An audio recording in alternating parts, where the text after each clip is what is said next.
بسم اللہ الرحمن الرحیم۔ درزی کے پاس کپڑا سینے کے بعد جو ٹکڑے بچ جاتے ہیں تو کیا درزی انہیں اپنے پاس رکھ کر اپنے استعمال میں لا سکتا ہے یا مالک کو واپس کرنا ضروری ہے؟ عام طور پر تو بچے ہوئے کپڑے کا نہ مطالبہ کیا جاتا ہے اور نہ ہی بتایا جاتا ہے، نہ درزی بتاتا ہے، نہ ہی مال جس نے کپڑا سلوانے کو دیا تھا نہ ہی وہ پوچھتا ہے۔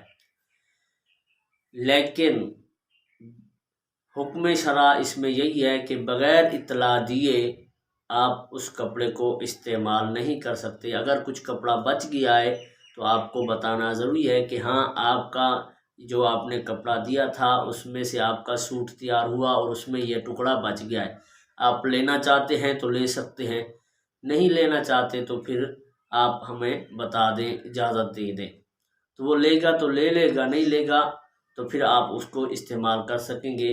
اب وہ آپ کے لیے مباح ہو گیا ہے، لیکن اطلاع دینا ضروری ہے۔